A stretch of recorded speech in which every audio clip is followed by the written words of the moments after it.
Salut, respire un peu. Bienvenue chez Fatouma Thérapie. Ici, on prend le temps d'aller mieux.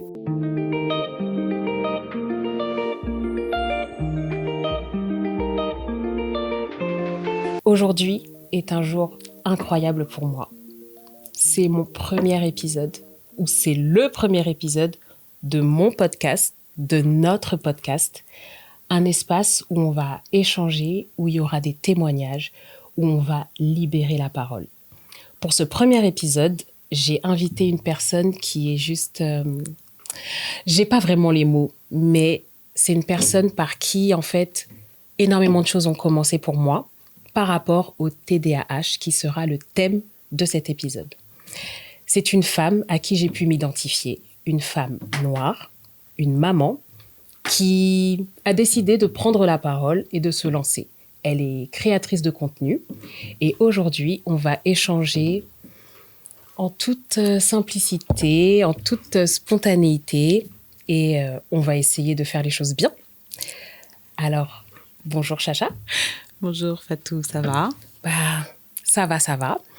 Je suis un peu stressée, même si de manière générale, je suis quelqu'un de plutôt cool, comme je l'ai dit, spontané, comme à l'image de ce podcast et de cet échange qui va avoir lieu pendant environ 40-50 minutes. On verra à la fin comment ça va se passer.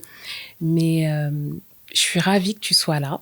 Je suis ravie d'être là également. C'est une première pour moi aussi, sache-le. Donc Merci infiniment. Donc, le thème qu'on va aborder aujourd'hui, c'est donc le TDAH au féminin. Le titre final, je pense qu'on va finir par le trouver, mais en tout cas, ça va être le TDAH vécu par les femmes, expliqué par des femmes. Alors, gros disclaimer par rapport à mon podcast qui s'appelle donc Fatouma Thérapie. Je ne suis pas médecin, je ne suis pas psychiatre, je ne suis pas psychologue et ce podcast n'a pas vocation à poser de diagnostic quelconque sur un trouble ou une maladie mentale, mais c'est des sujets que je vais sûrement aborder régulièrement avec mes invités, lors des discussions, lors des échanges. Et je vous invite, si vous avez un doute sur quelque chose que vous vivez, que vous ressentez, de vous rapprocher de quelqu'un du corps médical. Mais l'idée, c'est d'aller mieux ensemble, mais en ayant vécu des choses en fait de l'intérieur. On va échanger juste parce que on a nos expériences. Malheureusement, on a des blessures, des traumas, on appelle ça comme on veut, mais nous ne sommes pas médecins. Voilà, je voulais vraiment le dire. Donc, Chacha, est-ce que tu veux bien te présenter, nous dire un petit peu plus sur toi ? Donc, je suis Chacha, je suis créatrice de contenu depuis une dizaine d'années maintenant. Et j'ai entamé de parler du TDAH parce que je me suis fait diagnostiquer il y a 2 ans de mon trouble, en sachant que j'ai 47 ans maintenant. Ok. Alors, on dirait pas du tout. On dirait pas du tout. Donc, moi, je connaissais ton âge. Et justement, en fait, pourquoi j'ai dit que je m'identifiais beaucoup à toi ? Parce que déjà, tu es une femme noire. Tu es maman, en plus de 2 filles, comme moi. J'ai 2 petites filles. Et t'es un petit peu mon futur. En tout cas, j'aimerais bien dans presque 10 ans, ce qu'on dirait pas. Mais on a quasiment une dizaine d'années d'écart. On dirait pas. Je suis vieille. Non. T'es comme tu dois être, comme on dit en anglais, age ain't nothing but a number. Je l'ai bien dit. Donc, du coup, donc t'es créatrice de contenu. Et donc, j'ai décidé de parler du TDAH, de faire une chaîne dédiée au TDAH, puisque je fais de la création de contenu sur la beauté, le lifestyle, la vie de maman, etc. Mais je voulais trouver un espace pour parler de mon trouble sans que ça ne vienne embêter d'autres personnes qui ne sont pas du tout intéressées par le sujet. Donc, il y a 2 ans, j'ai ouvert... c'est pas que j'ai ouvert. J'ai créé ma chaîne TikTok, mon espace TikTok sur le TDAH par une première vidéo où je pleure toutes les larmes de mon corps parce que je découvre à ce moment-là, ce soir-là, ce dimanche matin-là, que j'ai un trouble de l'attention et je suis dans tous mes états. Exactement. Bah, c'est comme ça que je t'ai connue. D'ailleurs, petite dédicace à une très, très bonne amie qui m'a partagé ce jour-là ta vidéo. Et je me suis dit, waouh, bah, en fait, je suis pas toute seule. C'était tellement émouvant. J'en ai pleuré aussi. Et je vais peut-être recommencer. On n'a pas prévu les mouchoirs. On n'a pas prévu les mouchoirs. On va essayer de se retenir. Mais oui, c'est comme ça, en fait, que je t'ai connue. Moi, peu de temps avant, j'avais découvert aussi que je vivais avec un TDAH. Je ne savais absolument pas ce que c'était, mais j'ai toujours su, en fait, qu'il y avait quelque chose. Ce quelque chose, je ne savais pas le nommer.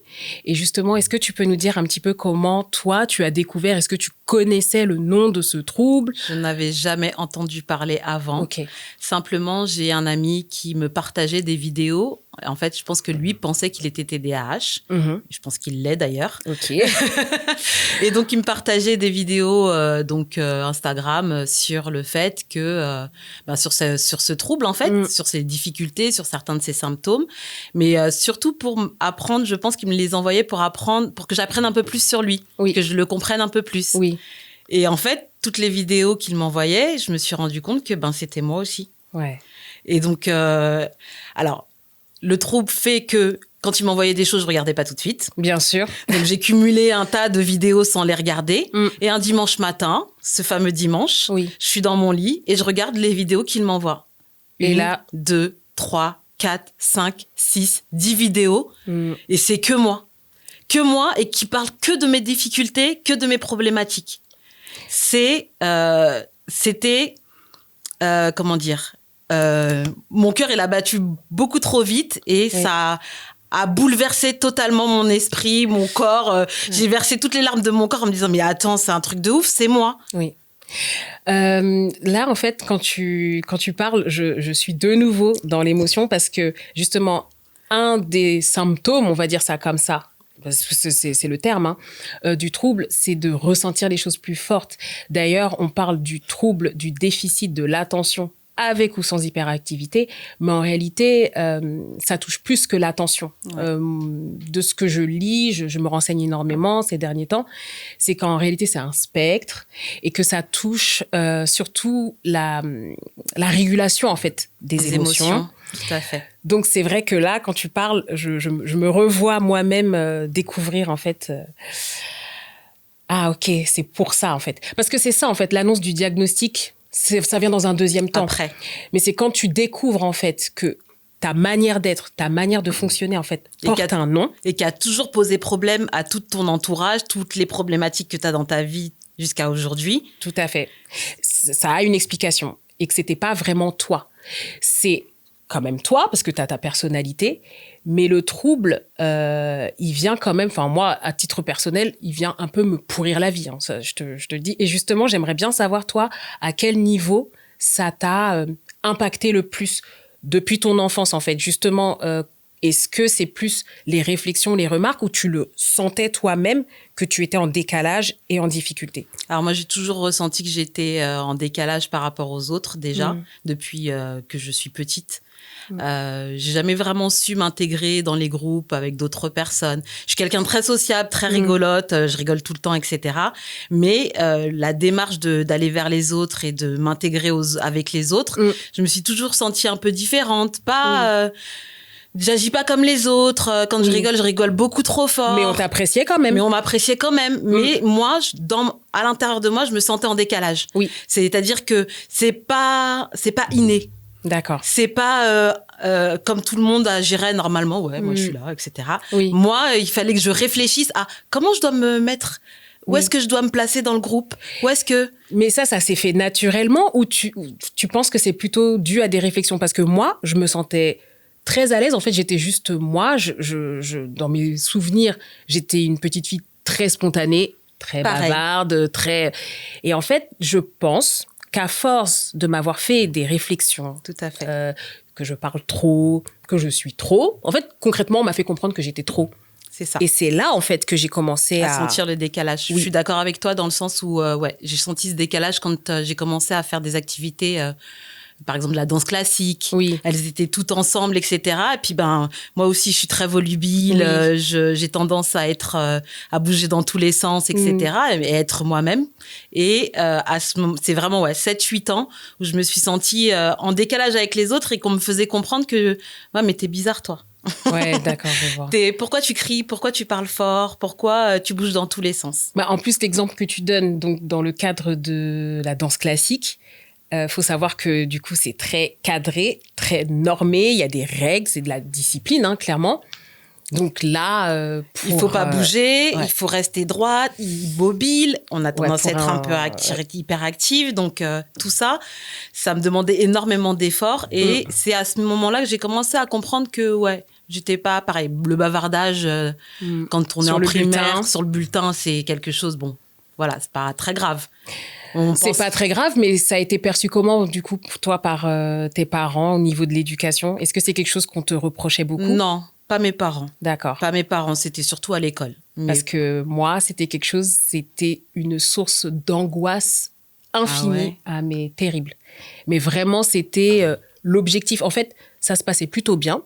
J'étais quand même plutôt une bonne élève. Mais il y avait ce truc de bavardage. Il y avait ce truc, à chaque fois qu'il revenait, manque de rigueur. Peut mieux faire. J'ai exactement les mêmes. Fatoumata gagnerait à moins se reposer sur ses lauriers. J'ai exactement la même chose. Sur tous mes bulletins. Et je sais pas toi, mais moi, ça m'a créé énormément de frustration parce que j'avais toujours l'impression, en fait, de presque y être. Je pouvais presque avoir tous les points, sauf que, en fait, je lisais pas toute la consigne. Des fois, je tournais pas la feuille. Ce genre de choses. Je suis un peu comme ça. J'ai vécu un peu la même chose, sauf que j'ai cette petite particularité, c'est que je suis une personne qui se la raconte. Bon, quelque part, c'est bien. J'avais confiance en mon intelligence. Donc, top. Effectivement, je me reposais dans mes lauriers parce que j'avais la flemme de lire ou que ça me demandait trop de difficultés de lire. Mais c'est vrai que j'assimile les choses assez facilement. Donc, même si effectivement j'avais le bavardage, même si effectivement on me disait qu'il fallait être plus attentive, etc. Mais j'ai jamais ouvert un livre quand j'étais à l'école. J'avais 12 de moyenne parce que c'était simple. Tu te rappelles des profils ? C'est le petit livre rouge, là. Oui, tout à fait. Mais moi, je pense que j'ai lu plus de profils que de livres, en réalité. Exactement. Et j'arrivais à cerner, la consigne, etc. Donc, je me débrouillais comme ça. Mais j'ai jamais vraiment étudié parce que c'était compliqué pour moi. Mais effectivement, quand on me disait on se repose sur les lauriers, c'était la vérité, hein, parce que j'étudiais pas plus que ça. Et je m'en suis toujours sortie comme ça. Hein. Mais écoute, moi aussi, c'est vrai que c'était lire. En fait, si tu veux, j'essayais de comprendre, en fait, la logique de la chose, de l'histoire, du truc. Et en fait, ça passait à chaque fois parce que j'arrivais à choper, en fait, la logique. Et c'était en classe. Bon. Mais apprendre par cœur, les choses un peu trop structurées, c'est vrai que moi, ça me bloquait et j'avais du mal. Donc, c'est comme ça que j'ai réussi, en fait, à avancer à l'école. Mais je sais pas, il y a quelque chose là qui me vient en tête. C'est le côté d'aller au bout des choses. Très compliqué. Est-ce que toi aussi, tu as des milliers d'idées Des milliers d'idées. À la minute. À la minute. Ouais. J'ai 10 000 cahiers, classeurs, tout ce que tu veux, où je note toutes mes idées. Alors déjà, elles ne sont pas au même endroit, donc bon, ça tu sais. Hein, c'est bien sûr. Notre problème, ça, c'est un autre point là qu'on va aborder dans quelques instants. On n'est pas structuré, mais j'ai des milliers d'idées. Je me suis toujours dit que si j'avais pas ce trouble de l'attention, aujourd'hui, je serais millionnaire. Eh ben, je me dis la même chose. Tu vois, donc du coup, on va aller sur les 2 prochains thèmes auxquels je pensais. Donc, l'organisation et la gestion financière, qui donc porte un nom aussi, enfin je veux dire une des conséquences du TDAH sur la gestion financière, c'est la taxe TDAH. Je connais très bien. Voilà, on va commencer par l'organisation. En quoi toi, ça t'a, enfin à partir de quel moment t'as senti que ça t'impactait dans ton organisation, c'est-à-dire que quand tu étais enfant, est-ce que c'est quelque chose que tu ressentais? Tu l'as senti plus à l'adolescence, jeune adulte? Je l'ai senti quand on commence à avoir des responsabilités, qu'il faut penser à faire certaines démarches. Oui. Et alors, j'ai une particularité, c'est que ma maman n'était pas lettrée. D'accord. Donc, je faisais, moi, déjà les démarches pour elle quand j'étais petite. Donc, à partir, dès que j'ai commencé à écrire, c'est moi qui faisais les chèques, c'est moi qui faisais, qui répondais aux impôts, qui faisait ce genre de démarches. Donc, je pense que ça a aussi accéléré aussi mon trouble plus tard. Mais c'est vrai que dans mon organisation, les démarches administratives, c'est vraiment ma phobie sur Terre. Je n'ai jamais, jusqu'à quelques années ces 2 dernières années, à gérer la totalité des problématiques administratives qu'on peut avoir dans une vie d'adulte. Donc, c'est vraiment à ce moment-là que j'ai commencé à comprendre qu'il y a quelque chose qui va pas. Il y a quelque chose qui va pas. C'est pas possible que j'oublie toujours. La facture est devant moi. Je ne la paye pas. Je sais qu'il faut que je la paye. Ouais. Combien de majoration. Mais là, on va dire les choses. Hein, clairement. De majoration, j'ai reçu pour tout ça parce que je ne suis pas capable de gérer ni les dates, ni le temps, ni l'administratif. En fait, ça me prend la tête.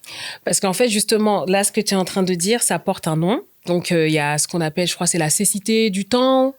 Time blindness en anglais, c'est ça. De pas en fait se rendre compte d'avoir la notion du temps en fait, tout simplement, de savoir qu'on a reçu un courrier, qu'il faut l'ouvrir, qu'il faut le traiter, et je sais pas, en fait, il y a ce côté procrastination qui vient se mêler aussi dans le dysfonctionnement aussi en fait, parce que concrètement, en fait, le problème du TDAH, c'est que ça nous demande plusieurs étapes pour faire quelque chose. Et notre cerveau n'est pas capable de mettre en ordre toutes ces étapes. Exactement. Du coup, quand on a besoin de faire quelque chose qui nous demande donc un effort intellectuel, que notre cerveau liste les étapes les unes après les autres, et il sait pas faire. Il sait pas faire. Donc, on reste là à regarder le truc en se disant, il faut que je paye. Par quoi je commence? Est-ce qu'il faut que je regarde sur mon compte combien j'ai d'argent? Est-ce que je paye par chèque? Est-ce que je paye par CB? Alors, avant, il y avait pas les CB. C'était, fallait envoyer un chèque. Est-ce que j'ai assez d'argent? Parce j'avais ce problème-là à l'époque. Oh. C'est que si j'avais pas d'argent sur mon compte, fallait pas que je fasse de chèque. Sinon, c'était... Chèque en blanc. Chèque en blanc. Je me retrouvais bloquée partout. Et je suis une banquière en plus. Hein. Je suis une banquière. En plus. Quand on dit les cordonniers sont les plus mal chaussés. Très mal chaussés. Et donc, tout ça, ça me demandait beaucoup d'efforts. De me dire, chaque étape, il faut noter la date, il faut pas oublier, il faut pas payer, il faut savoir si ton compte il est solvable, etc. Il faut écrire le courrier, il faut mettre l'enveloppe, il faut mettre le timbre. Trop d'étapes. Trop d'étapes fait que notre cerveau, il est pas capable de gérer tout ça. Ouais. Et donc, cette difficulté, à partir du moment où j'ai été adulte, c'était foutu. C'est là où j'ai compris que j'étais pas pareil que tout le monde. Ouais. On me reprochait, par exemple, de pas nettoyer mon frigo. Ouais. Parce que nettoyer un frigo, ça demande tellement d'étapes. On s'est tellement moqué de moi sur ça. Ouais, Chantal, Chacha, elle est sale. Hein. Bah non, je suis pas sale. J'ai envie de le nettoyer mon frigo, mais je sais pas par où commencer. Exactement. Bah, écoute, je pense que on va aborder un thème qui va sûrement nous faire pleurer. J'ai pas envie de pleurer. Ouais, mais peut-être que ça va arriver. Et je pense que on est là aussi pour ça. Moi, le but, c'est le but de cet espace, c'est de libérer la parole, libérer les émotions et essayer d'aller mieux. Donc, je pense qu'il y a des mots qu'il faut mettre sur les mots, le fameux jeu de mots. La honte qu'on peut ressentir de vivre avec un TDAH dans la gestion de certaines tâches. Et voilà, tu as évoqué le fait de nettoyer, de gérer le ménage, etc. Comment toi, tu le vis au quotidien, si tu as envie de le partager? Alors aujourd'hui, ça va mieux. Hein. Clairement, depuis que je suis diagnostiquée, je prends un traitement qui m'aide pour faire en sorte que mon cerveau centralise les informations les unes après les autres. Mais avant ça, c'était hyper compliqué. Ça me demandait tellement d'efforts de faire la moindre tâche. Et les gens ne peuvent pas s'imaginer à quel point. Parce que, en fait, j'ai compris que dans les gens typiques, neurotypiques, on les appelle, ont une idée et ils la font. Tout simplement. Oui. Je l'ai dit en même temps. Oui, tout simplement. Je l'ai appris il y a 2 ans. Ouais. Parce que pour moi, tout le monde était comme moi. C'est-à-dire que quand tu as besoin de faire quelque chose, c'est compliqué de le faire. Tu dois penser. Tu te lèves, tu le fais et point. Eux, c'est ça.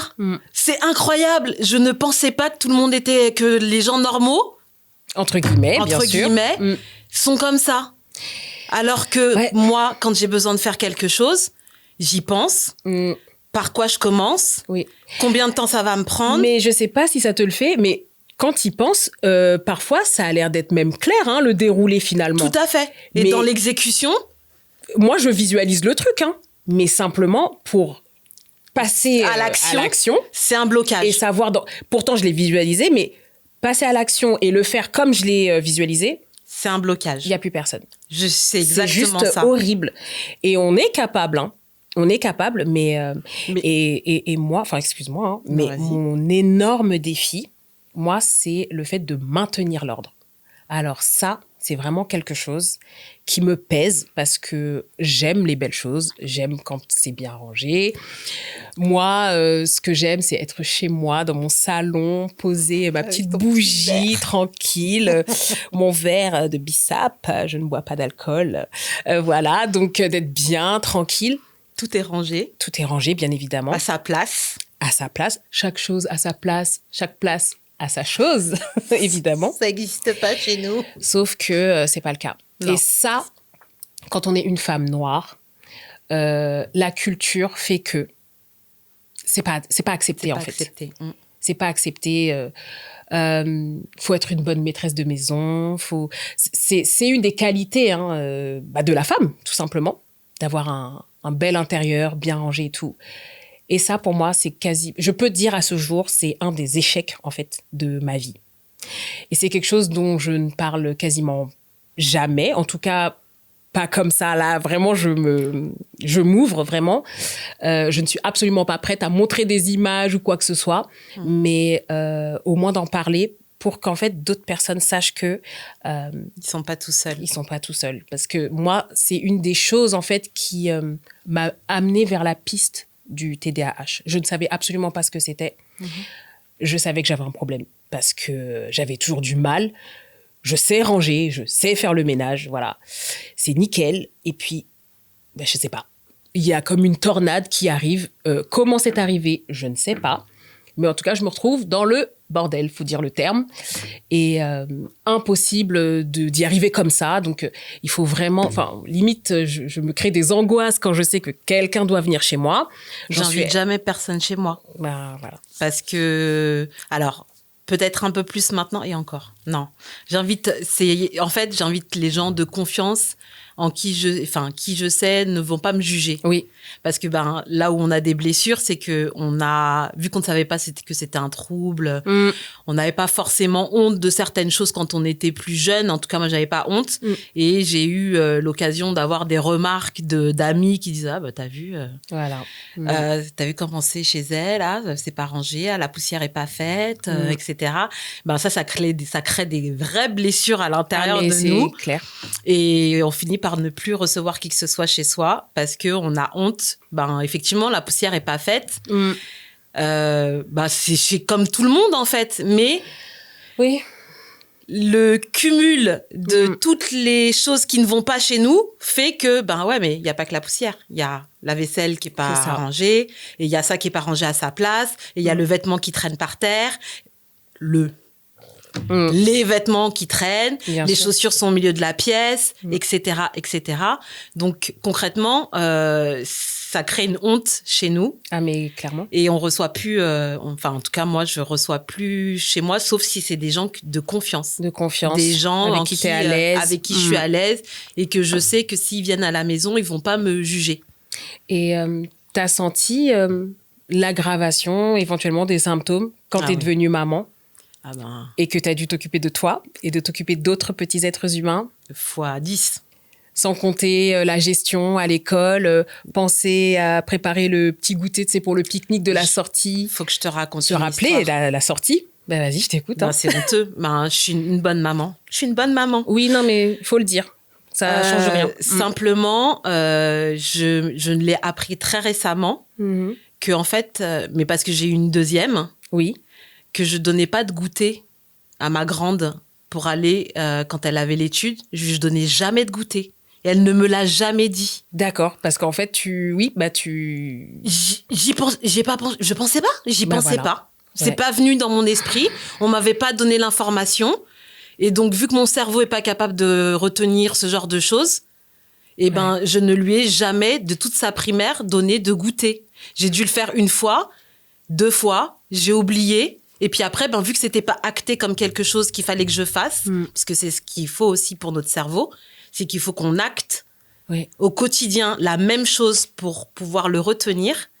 Elle est restée toute sa scolarité de primaire sans goûter. Elle allait demander des goûters à ses copines. J'ai la honte de le dire, franchement. Non, mais écoute, je pense que c'est... Voilà, faut le dire parce que c'est des choses qu'on vit, qui sont dures, en fait, à accepter pour nous-mêmes et difficiles, en fait, à comprendre pour les autres. Parce que si nous-mêmes, on ne sait pas... Oh là là, je sens que ça... Arrête. Ça monte un peu. Mais c'est parce que c'est... C'est possible d'avoir un mouchoir. Okay. Excusez-moi. Ah non, mais en plus, j'en ai, moi, derrière. Ça enlève rien au fait que tu es une maman géniale, j'en suis sûre, à 100%.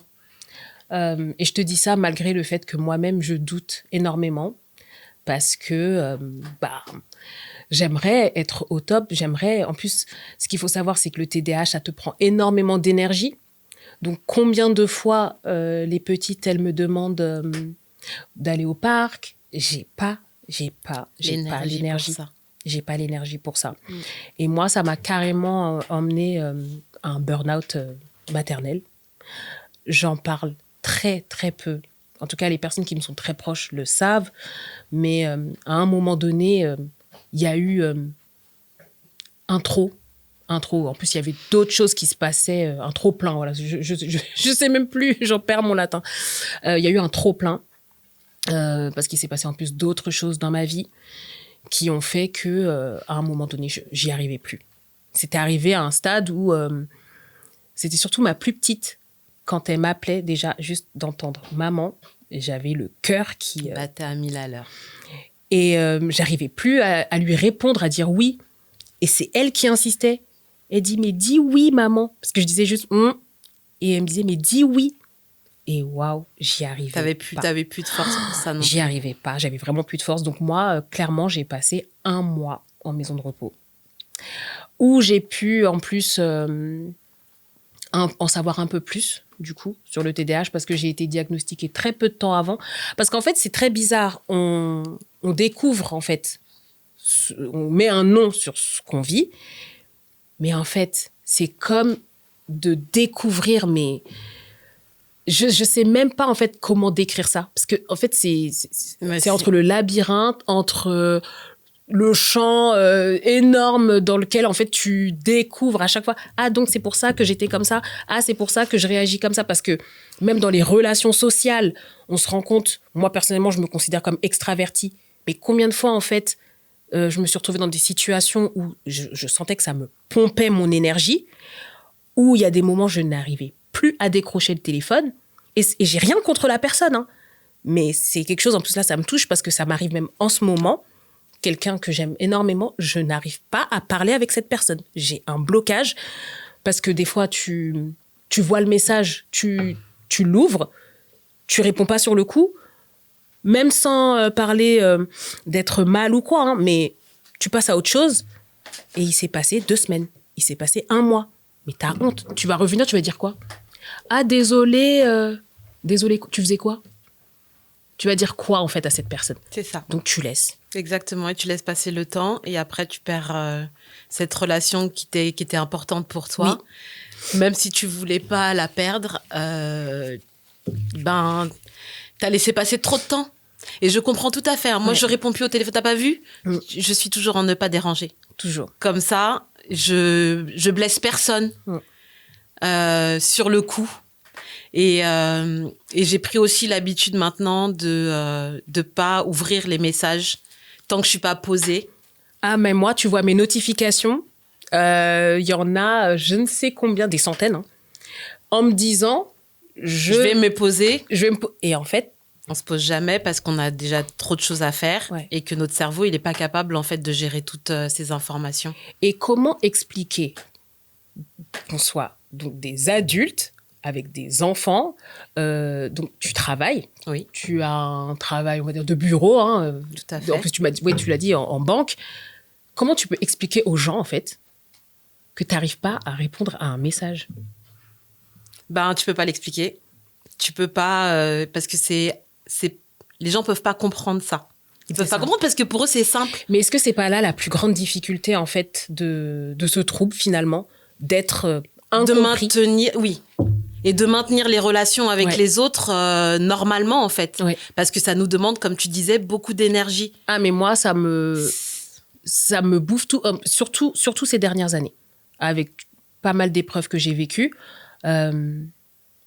j'ai compris donc que mon fonctionnement était dû à tout ce que comporte le trouble. Voilà. C'est crevant. C'est crevant, en fait. C'est crevant. En fait, dans la vie de quelqu'un de typique, de neurotypique, donc quelqu'un de normal, je remets toujours des guillemets, il peut se faire une to-do list de 10 choses à faire. Oui. Et ça va être, peut-être 10, c'est un peu beaucoup, mais 5 choses à faire et ça va être simple. Faut que j'appelle copine, faut que je fasse ma vaisselle, faut que j'aille acheter ça. Je rentre, après je vais faire ci, après je vais faire ça, etc. Il a fini sa journée, il se pose, la journée, elle est faite. Elle est faite, c'est bon. Il est satisfait de sa journée. Absolument.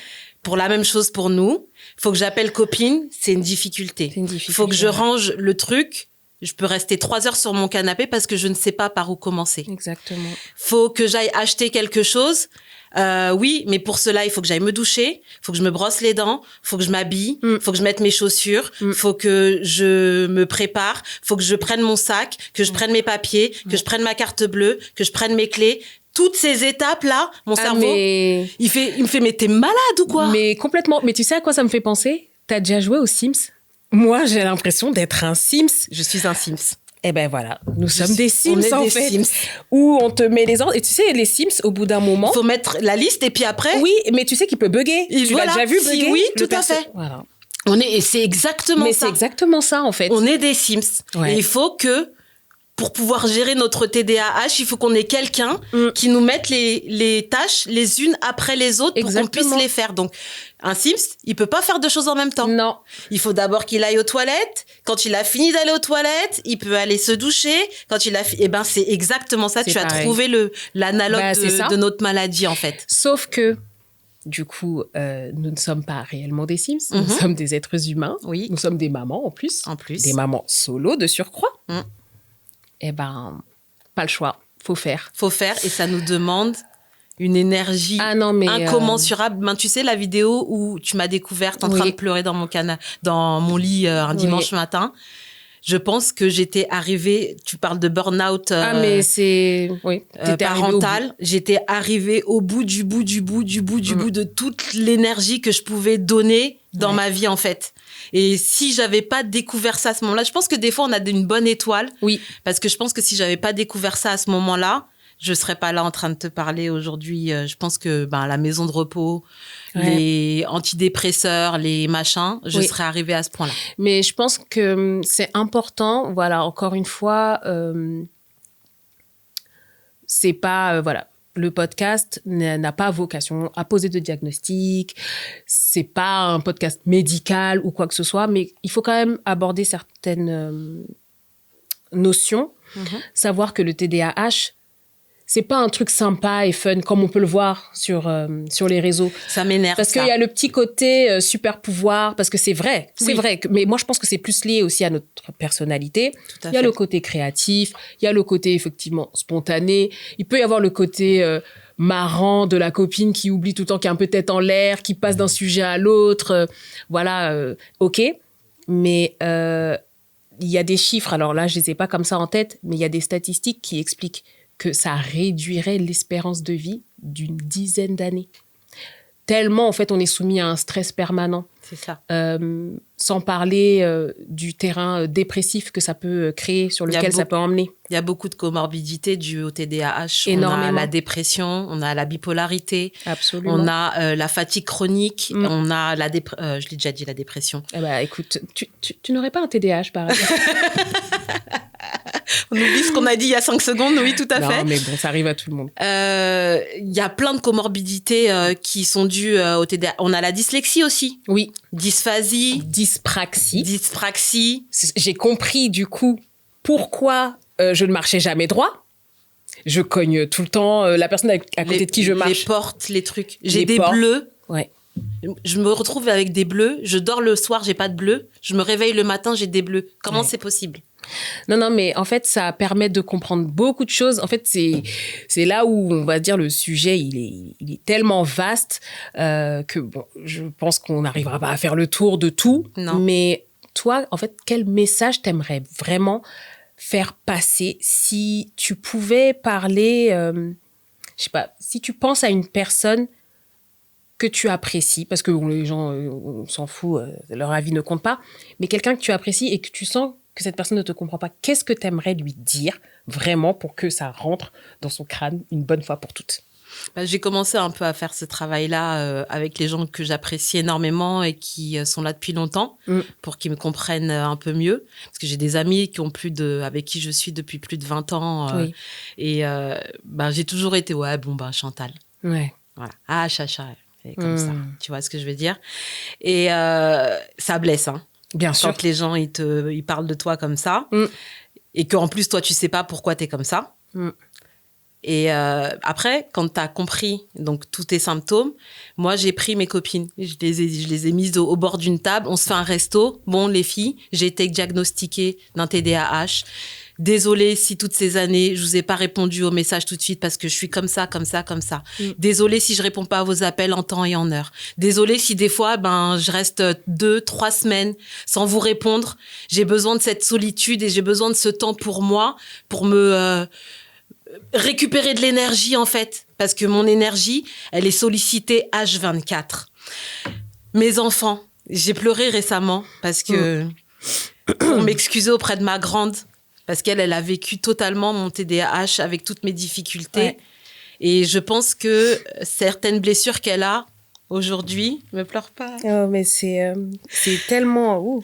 Certaines blessures qu'elle a aujourd'hui, elles sont à cause de moi. Parce que c'est pas que je l'ai négligée, mais j'ai pas su, à une période de sa vie, m'occuper d'elle comme j'aurais dû le faire. J'ai délégué les choses à ma mère, à mes parents, beaucoup, au début de sa vie, parce que c'était trop. Comme tu dis, quand on devient maman, il y a beaucoup de choses à faire. Et moi, j'ai été maman solo très rapidement.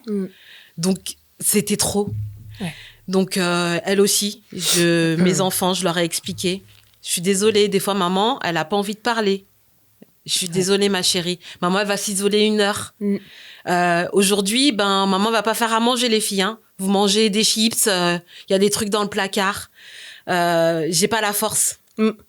Ah non, mais... et quand c'est comme ça, il n'y a rien à faire. Il n'y a rien à faire. Je n'ai pas la force, je n'ai pas l'énergie pour faire quoi que ce soit. J'ai juste envie d'être posée là et scroller sur mon écran à ne rien faire. Ouais. Et ça, en fait, c'est le côté du TDAH, malheureusement, qui est, je pense, le moins compris. Ouais. Parce qu'on se dit, t'as pas l'énergie pour faire ça, mais bon, voilà, t'es quand même sur les réseaux, tu peux poster une vidéo ou tu peux c'est ça. Regarder une story ou quelque chose comme ça. C'est ça. J'aimerais l'expliquer quand même, parce que du coup, c'est important que les gens comprennent. Quand on a une passion, c'est ce qui est vraiment différent, qui est incompréhensible pour les autres. Absolument. Quand on a un TDAH... Et qu'on arrive à être en hyper-focus pendant des heures, des jours, toute une vie même. Hein, une passion, un fil rouge. Un fil rouge qui nous donne l'énergie, la dopamine nécessaire. Qui nous maintient en vie quasiment. Qui nous maintient en vie et qui fait que pour cette chose-là, on trouvera toujours l'énergie de le faire. Et c'est vraiment... personne ne peut comprendre ça si la personne n'a pas le trouble. Mais Pour exemple, navrée, hein, je suis en mode renifle. Je sais plus. pour prendre pour exemple, j'avais un projet, par exemple à l'époque où les blogs ont commencé à faire un peu. Je savais pas moi ce que c'était qu'un blog. Je savais pas comment le créer, etc. J'ai mis 3 jours sans dormir, sans manger, sans rien faire. Mon objectif, c'était je voulais comprendre comment on fait un blog. Oui. Les tenants, les aboutissants. Ouais, je suis devenue développeuse. J'ai appris le codage. J'ai appris en 3 jours, le codage. Tellement ça t'intéressait. Tellement ça m'intéressait. Et j'ai pas dormi. 24, je te dis, c'est combien 3 jours sans dormir? C'est 72 heures. Oui, voilà, on a du mal 72 heures. 72 heures sans manger, sans dormir. Ouais. Limite, j'allais pas aux toilettes. Ouais. Pour comprendre comment faire mon blog. Et au bout des 72 heures, mon blog était prêt. Voilà. À être mis en place, à fonctionner. Donc, j'ai codé. J'ai appris comment on codait. J'ai regardé des vidéos YouTube. Je suis restée focus. Focus. Alors que tu n'arrives pas à ouvrir le courrier de l'amende ou de la facture pour payer la cantine de tes enfants. Les gens, ils peuvent pas comprendre ça. Ils peuvent pas comprendre ça. Non, ils peuvent pas comprendre. Et donc, ça, c'est des hyper focus qu'on a quand on a un TDAH. Et pour répondre à ta question, parce que je suis un peu partie ailleurs, j'aimerais faire comprendre aux gens que si vous connaissez une personne qui a ce trouble, sachez qu'elle ne vous met pas de côté en le faisant exprès. Elle ne fait pas exprès non plus de pas vous calculer, qu'elle a besoin de ces moments de solitude, mais que ce n'est pas à cause de vous. Que c'est difficile pour elle de faire plusieurs choses à la fois. Que ça demande, en fait, intellectuellement pour elle des efforts de faire les choses. Et donc, quand elle a plus d'énergie et qu'elle vous dit, je peux pas, c'est pas de votre faute, mais il faut comprendre quand on n'a plus d'énergie, on n'a plus d'énergie. C'est fini. On peut plus bouger. On peut plus bouger, on peut plus boire, on est paralysé, on n'a plus la force. Du tout. Et la moindre petite chose dans notre journée peut prendre cette énergie. Je sais que aujourd'hui, par exemple, dans mon organisation de tous les jours, pour aller au travail, je vais plus au travail, moi, aux heures de pointe. C'est impossible. Si je prends le métro aux heures de pointe, à 8h30, là, quand tout le monde est là, j'arrive à 9h au taf, je n'ai plus d'énergie. Terminé. Je pense que le télétravail est venu nous sauver. Ça m'a sauvé la vie. Ah, mais le télétravail, moi, s'il supprime le télétravail, et d'ailleurs, même le fait de retrouver un travail, ça a été... Moi, je sais que ça m'a impacté, parce que ça, c'est un sujet aussi que j'aurais aimé aborder. Le monde professionnel, le fait d'être out, moi, je sais que le poste que j'occupe actuellement, il n'est pas adapté à mon TDAH, clairement pas. Et la médication est venue m'aider pour ça. Clairement, je sais pas si je dis le nom ou pas. C'est du méthylphénidate. Méthylphénidate, voilà, tout simplement. Prescrit donc par un médecin psychiatre. Après, il y a la possibilité que le médecin traitant renouvelle, mais ça, c'est très réglementé, c'est des ordonnances sécurisées, donc faut pas s'amuser comme ça à essayer de trouver ce médicament et le prendre comme ça, parce qu'il peut y avoir vraiment des conséquences sur la santé, parce que avant qu'il soit prescrit, il y a électrocardiogramme, IRM cérébral, contrôle, je crois que c'est de la rétine ou je sais plus, pas la rétine. Il y a pas mal de tests à faire. Ouais, de la cornée, quelque chose. En tout cas, il y a pas mal de tests à faire. Faut pas s'amuser avec ça. Et donc, moi, je sais que depuis que j'ai commencé à prendre le traitement, je suis vraiment passée. Enfin, ça a été le jour et la nuit, quoi. Le brouillard s'est dissipé et j'ai pu quand même reprendre une activité salariée. Bien que je ne pense pas que ce soit l'idéal, mais bon, il faut bien commencer par quelque part, il faut bien payer les factures. Tout à fait. Et puis bon, ça offre un cadre quand même. Mais c'est extrêmement difficile, comme on est perçu comme quelqu'un qui n'est pas fiable. Moi, je sais que ça a même eu des répercussions dans mon entourage. C'est-à-dire qu'à un moment donné, quand tu te retrouves à devoir chercher un boulot et que éventuellement tu sais qu'il y a des gens qui peuvent te recommander, mais qui ne le font pas. Ils ont beau t'apprécier, ils peuvent même t'aimer. Ça peut être même des membres de ta famille. Tout à fait. Mais t'es pas fiable, en fait. Tu seras pas ponctuel. Tu vas faire plein d'erreurs. Le TDAH, ça, je l'ai découvert récemment. Ça a un impact sur le physique, sur la gestion de la douleur. Donc, fatigue chronique, brouillard mental, donc on l'a dit, dépression. tu te retrouves en arrêt, tu cumules les arrêts, tu passes pour quoi? Exactement. Tu vois? Donc, clairement, et là, c'est la partie aussi qui est pour moi importante à souligner, c'est que réellement, c'est handicapant. Bah, c'est un handicap. On peut, pour donner l'information aux gens qui nous écoutent et qui nous regardent, on peut se faire avoir donc le statut d'handicapé. Absolument. D'adulte handicapé par la MDPH. Et professionnellement, donc c'est professionnellement la RQTH. Une RQTH. Donc, si vous êtes... c'est ce que moi, je suis en cours de... je suis en train de faire. Pareil, je suis en cours depuis pas mal de temps, mais en cours quand même. Ouais. Au moins, j'ai fait la démarche. C'est ce que j'ai entrepris là cette année parce que, sachant mes difficultés, en fait, j'ai changé de poste récemment. Oui. Et je sais que le nouveau poste que j'ai va me demander plus d'efforts que le précédent. Le précédent, c'était une routine. C'était devenu quelque chose que je fais instinctivement, sans avoir à y réfléchir. Donc, ça ne me demandait pas d'efforts psychologiques et mentaux pour pouvoir le faire. Donc, jusqu'à présent, je n'avais pas besoin de me faire diagnostiquer je n'avais pas besoin de me faire reconnaître en tant que travailleur handicapé. Mais là, tu sens que tu vas avoir besoin d'un accompagnement, qu'on sache. Est-ce que tu en as parlé, toi, dans ton travail? Oui, récemment. Ouais. Depuis moins de 6 mois, j'en ai parlé parce que on m'a mise dans des difficultés. On a essayé de me pointer du doigt sur certaines choses que je faisais pour adapter mon travail. En fait, ça fait 20 ans que je fais ce poste. Enfin, ça fait 20 ans que je fais ce métier et ça fait 25 ans que je fais ce métier et ça fait 20 ans que je suis dans ce poste, même poste. Et j'ai adapté mon travail selon mes difficultés. Voilà, t'as énormément compensé, comme on dit. J'ai compensé, j'ai adapté mon travail, masqué. Et je suis chargée de relations clientèle. On est censé parler aux clients. Moi, par exemple, une adaptation que je me suis faite à moi-même en accord avec mon responsable, bien sûr, c'était que je réponde aux clients par mail. Oui. Parce que le téléphone me demande trop d'énergie. Et il y a quelque chose aussi, c'est que quand quelqu'un t'appelle, tu sais pas ce qu'il va te dire. Ça te crée du stress. Ouais, exactement. Ça te crée une boule au ventre qui fait que ça peut être une très bonne nouvelle, il peut rien te demander de grave, etc. Mais t'appréhendes.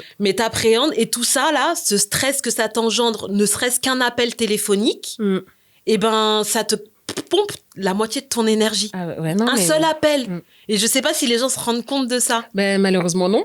Et c'est la raison pour laquelle on essaye de faire comprendre et de sensibiliser. Les gens, exactement. Donc, moi, j'avais, en accord avec mon responsable, dit, j'avais adapté avec mes clients. OK, si vous voulez quelque chose, vous me demandez par mail. Et au moins, j'ai un écrit déjà pour la mémoire. Parce que moi, un appel aussi, tu me dis quelque chose il y a 5 minutes. Dans 5 minutes, je l'ai déjà oublié. Si j'ai pas noté quelque part, et même quand je note, je l'ai noté, je me dis, mais en fait, il voulait dire quoi? Oui, non, mais Qu'est-ce qu'il m'a demandé? Donc, ça fonctionne pas. Hein, tous les conseils, alors les conseils, la to-do list, tu devrais... En fait, ça ne fonctionne pas parce que même quand tu te le notes quelque part, il faut que tu te rappelles que tu l'as noté là. Quelque part. Donc, c'est ça. C'est très compliqué. C'est ça. Donc, pour répondre à ta question pour le RQTH, donc j'ai adapté ma façon de travailler par rapport aux difficultés que j'avais.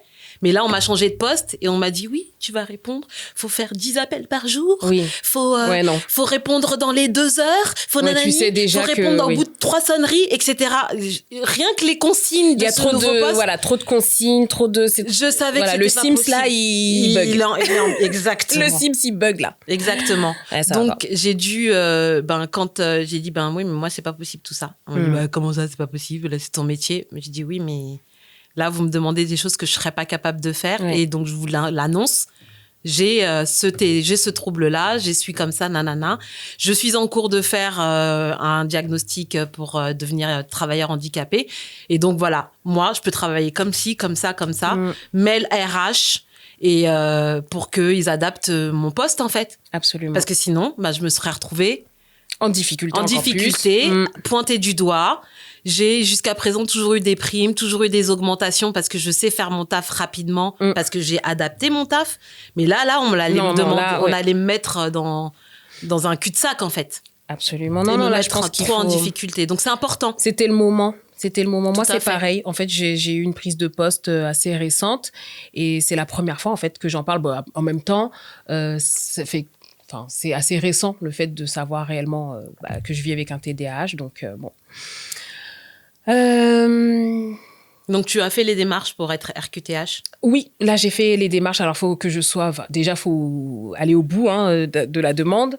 Il faut que la MDPH reconnaisse. Et puis, Ça prend du temps. Ça prend du temps. Faites attention à vos dossiers MDPH aussi si vous le Ouais, il faut faites. bien les monter. Il faut bien les monter Mm. parce que on est souvent striké. Et pour les personnes qui sont vraiment incapables de travailler, moi, j'ai travaillé parce que ça m'a demandé énormément d'énergie, ça aussi. Oui. Mais c'est important de bien le faire parce que certaines personnes, c'est tellement handicapant le TDAH pour certaines personnes que vous pouvez pas travailler. Et dans ce cas-là, vous pouvez quand même avoir une allocation de travailleurs handicapés et donc d'avoir de l'argent pour pouvoir survivre malgré votre handicap. Donc, c'est important de le dire aux gens aussi. Non, c'est important parce qu'il y a énormément de personnes qui se retrouvent hors du circuit, qui se retrouvent... en difficulté. En difficulté, et je trouve d'ailleurs qu'on a eu cette chance, parce que là, de ce que je comprends, tu as réussi à aller un peu plus loin dans les études, mais il y a énormément d'enfants qui se retrouvent en échec scolaire. Après, ça n'empêche rien. Hein. Je pense que moi, dans la vie, il n'y a pas forcément besoin d'avoir des diplômes pour s'en sortir, mais quand même, c'est vrai que ça peut faciliter et d'éviter d'être stigmatisé aussi. Et je pense qu'on a eu quand même, malgré tout, cette chance. Et voilà, je pense qu'on va quand même avancer vers une conclusion. Oui, on a dit beaucoup de choses quand même. On a dit beaucoup de choses. Il y a encore tellement de choses à dire. Il y a tellement de choses à dire. Mais en tout cas, je suis vraiment heureuse, ravie d'avoir fait ce premier pas. Peut-être d'apporter ma petite pierre à l'édifice. Ouais. Commencer à faire savoir que ce trouble n'est ni fun, ni glamour, qu'il faut faire la différence entre la personnalité et le trouble qui impacte réellement. Donc oui, il y a énormément de personnes qui sont un peu tête en l'air, tout ça, tout ce qu'on peut savoir du TDAH. Mais ce qu'il faut comprendre, c'est que c'est reconnu comme un trouble quand réellement, ça a un retentissement dans plusieurs aspects. Que ce soit les relations sociales, que ce soit professionnellement, avec les enfants. Les difficultés que ça engendre dans la vie de tous les jours, en fait. Ouais. Et donc, il faut... prenez le temps d'écouter vos amis. Quand aujourd'hui, on vit dans un monde où les gens sont un peu pas méchants, mais qui prennent pas le temps d'écouter l'autre, ou alors penser que l'autre simule, penser que l'autre il dit ça, mais c'est pas vraiment vrai, il exagère, etc. Prenez le temps, si c'est quelqu'un que vous aimez, d'essayer vraiment de comprendre ses difficultés, parce que il fait pas exprès, en tout cas dans le cadre du TDAH, on n'a pas forcément envie d'en arriver là. Voilà. On ressent les choses tellement plus fort. Donc, nous ne sommes pas susceptibles. Non. Nous ressentons les choses plus fort. Et intensément. Et l'impulsivité fait partie aussi du trouble. Hein. Donc, il faut le savoir. Mais ça, c'est tellement de choses à dire. En plus, du coup, j'allais te poser la question, est-ce que tu avais un petit message? Donc, je pense comprendre que c'est le message que tu voulais faire passer. Oui, tout à fait. Moi, ce que j'ai envie de dire, c'est que pendant des années, j'ai cru en fait que j'étais cassée, que je fonctionnais pas bien, en fait, que j'étais pas assez ou que j'étais trop. Et en fait, ce que j'ai compris, alors ça va faire très philosophe, mais en fait, ce que j'ai compris, c'est que finalement, j'étais comme un poisson à qui on demandait de voler. Je peux pas. T'as pas d'aile. T'as pas le cerveau nécessaire pour faire ce que tout le monde fait. Donc, je pense que j'étais juste pas dans le bon contexte, peut-être pas dans le bon cadre. Et voilà, aujourd'hui, en faisant ce pas de lancer ce podcast, peut-être que c'est enfin réellement le chemin. Je pense avoir commencé à le prendre il y a un moment. Mais là, je me rapproche en fait de ce que je suis réellement. Et peut-être que enfin je vais me sentir réellement épanouie et que le TDAH ne sera plus qu'un mot comme ça, mais plus quelque chose qui va me plomber. Et qui te pèse au quotidien. Peut-être. Je le souhaite au maximum. Et en tout cas, félicitations pour ce premier épisode de podcast. Merci de m'avoir donné la parole sur ce sujet qui est très important pour moi aussi. Et puis, sachez aussi qu'on peut s'en sortir. Hein. Absolument. En tout cas, merci d'avoir répondu à l'invitation. Avec grand plaisir, Fatou. Je serais très, très, très heureuse de vous retrouver sur un nouvel épisode et que cette aventure, en fait, continue et que, voilà, ce soit que le premier pas. Alors, merci d'avoir suivi cet épisode de Fatou, ma thérapie. Ici, on est là pour aller mieux ensemble.